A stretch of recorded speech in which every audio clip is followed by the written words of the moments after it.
Hello, everyone. Welcome back to the Psychedelic Art Exchange on YouTube.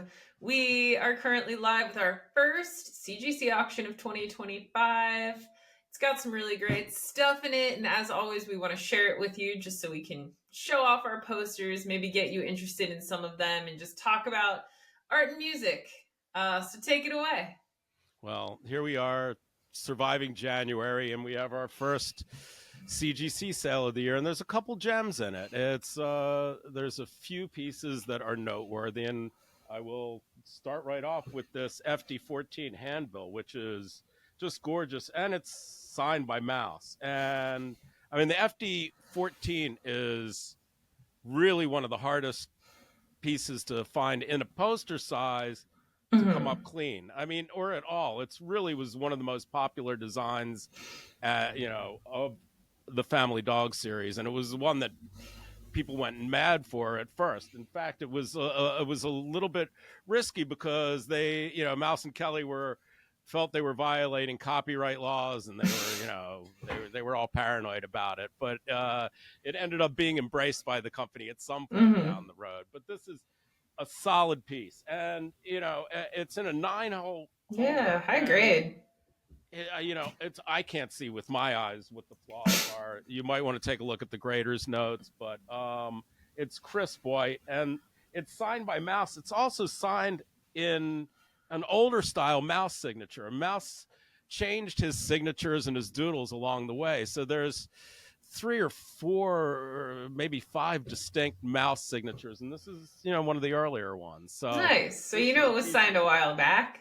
yeah, I mean, we've sold maybe 1 or 2 mint FD14 posters. It really is one of the hardest of the whole series. So if you're into gem copy looking stuff, this is a piece for you. Awesome. Moving right along, we have one of the more popular pieces in the series. It's Bonnie McLean's Yardbirds and Doors poster. And, beautiful. Yeah, really the colors on this are really awesome, and the blues and greens work very well. The paper's in great shape. It got a 9.4 grade by CGC. There's a little bit of matte burn, but it's not that significant. But the paper is crisp, and if you've been looking for a copy of this is a really, it's not at the very top of the scale, but it's a really solid copy. All right, and moving along. Yeah, the next one is the Rick Griffin commemorative Jimi Hendrix Shrine poster. This was a poster that was printed by Rick Griffin's a commercial poster endeavor called California Graphics Exchange. And this is probably the toughest of all of them because of Hendrix. The art in it is work that was previously used, I think, in Zap Comics, but he modified it, add Hendrix at the Shrine, and it is, it's, if not the best California Graphics Exchange poster, and it's signed in gold ink by Rick. So, and it's a big, bold, beautiful piece. This is. We got a little bit of a glare on it, but if you can hold it up just so that we can see... Yeah, there we go. Yeah. And he's not signing posters anymore, so that's a gem.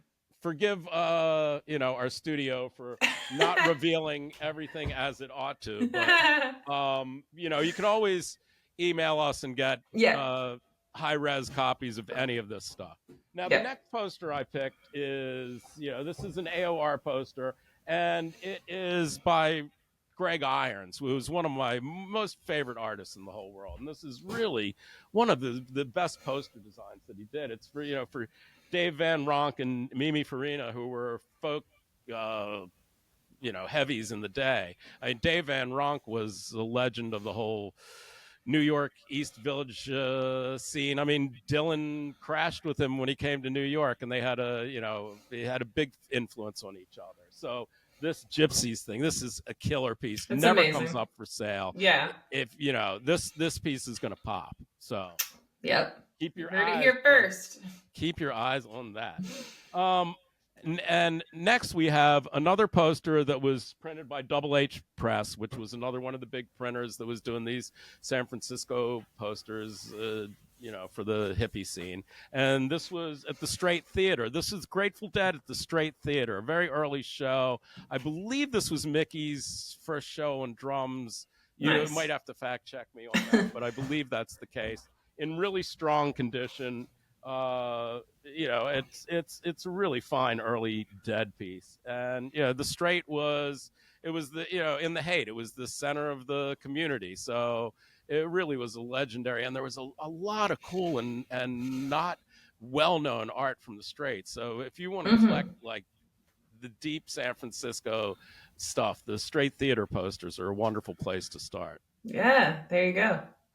And Very from there cool. we're going to go to Texas, because I'm awfully fond of posters from the Vulcan Gas Company. This was Austin's scene in the 60s and had a lot of influence on the San Francisco scene as far as sound goes. And Chet Helms was from Texas, and Janis was from Texas, and Rocky Erickson, 13th Floor Elevators, whose sound is seriously influential on that whole psychedelic scene sound that came to San Francisco. This is a couple of more obscure bands, but they left their mark. This is some Austin bands that played heavily at the Vulcan during the day.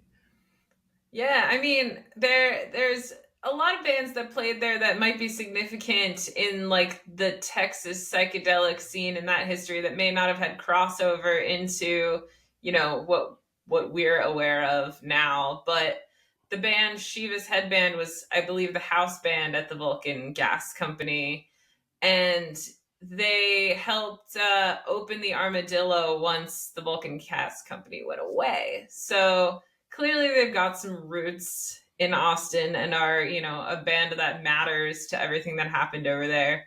I am only aware of them from posters. Yeah, you talked to some of the cats that were there during the day, and it was a fun scene.